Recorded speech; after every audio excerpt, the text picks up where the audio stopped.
Shock and Schadenfreude. That about sums up the shattering news this week that Fox News honcho Roger Ailes is out at the network after several high-profile women anchors came forward to say he had sexually harassed them. While his departure leaves the network in flux, no doubt there is some joy in Mudville. It all began 2 weeks ago when former Fox News anchor Gretchen Carlson filed a personal lawsuit against Fox CEO Roger Ailes, saying he sexually harassed her during contract negotiations. Time now for my take.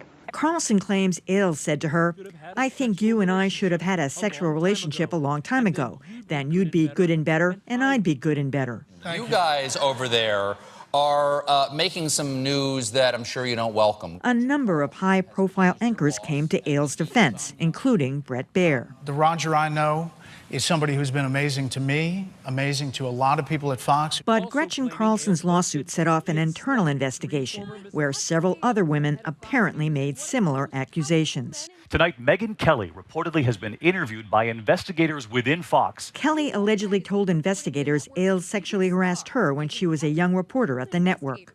A developing media story about this channel, Fox News Channel. The Ailes story was even big enough to compete with the Republican National Convention. If you know anything about the intersection of media and politics in this country, you'll know that that is just a seismic event. So seismic, in fact, that the only shoes big enough to fill Roger Ailes are that of 21st Century Fox executive chairman Rupert Murdoch, who announced he'll take over until a permanent replacement for Ailes is found. I mean, I really thought Roger Ailes was going to go out on a stretcher. He came in, 20 years ago, built that network from nothing, and here it is 20 years later. It's at the top of the cable game. He was the most powerful. I worked at Fox for a year while they were developing the Fox News Channel and got to know Roger Ailes pretty well. I mean, he's a bully. He's intimidating. He's extremely funny. He has a lot of Trump qualities to him, a lot smarter than Trump, a lot shrewder than Trump, more Machiavellian if it's possible. I never thought that anybody could be more powerful than him in order to push him out.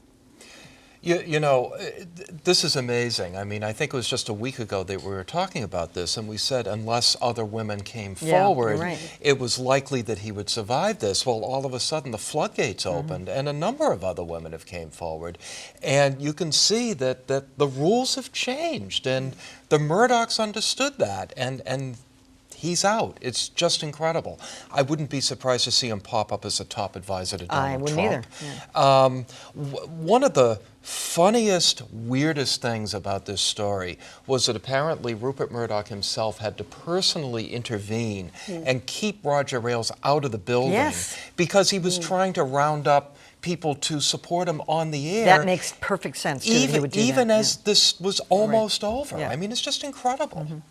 Well, what struck me is it's just a little bit of interesting things going on, and you think only in media could this happen. His lawyer, one of the lawyers who's been speaking for him is Susan Estridge, who's a graduate of Wellesley, a feminist lawyer, sometimes a commentator on Fox, representing him. Ran Michael Dukakis' campaign. I know, representing Roger Ailes in this case. It's weird because he has other lawyers as well, so I thought that was quite odd.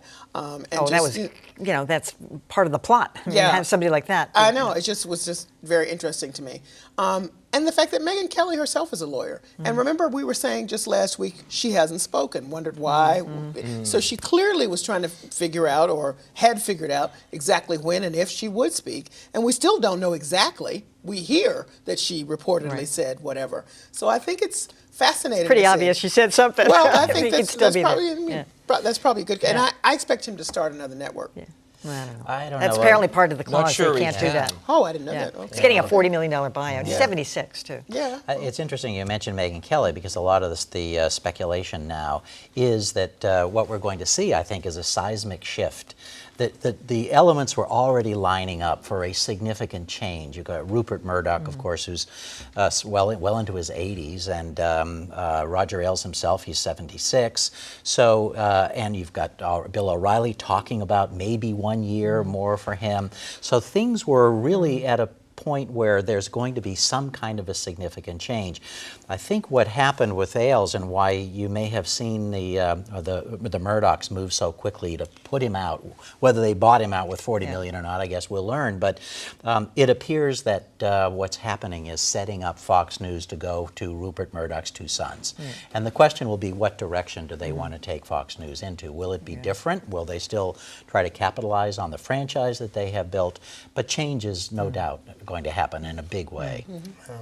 Well, first of all, that's quite an alleged pickup line that Roger Ailes had, huh? We should have sex so we'd both be better. What does that mean, anyway? I can't say that I'm shocked, given that a key component of Fox's success, not to take anything away from the other components, has been this sort of dirty old man perspective of you stock the set with striking blondes in cocktail dresses.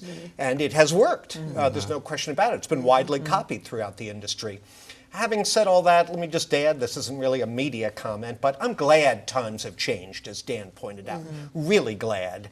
The notion of one of the wonderful women I work with, my mother, my sister, my wife, being subjected to comments like that in the workplace is just revolting. I am skeptical that it was altruism on the part of the Murdoch sons, though. I think they had been at odds with Roger Ailes. They wanted him out. This was the perfect opportunity. Do they really care?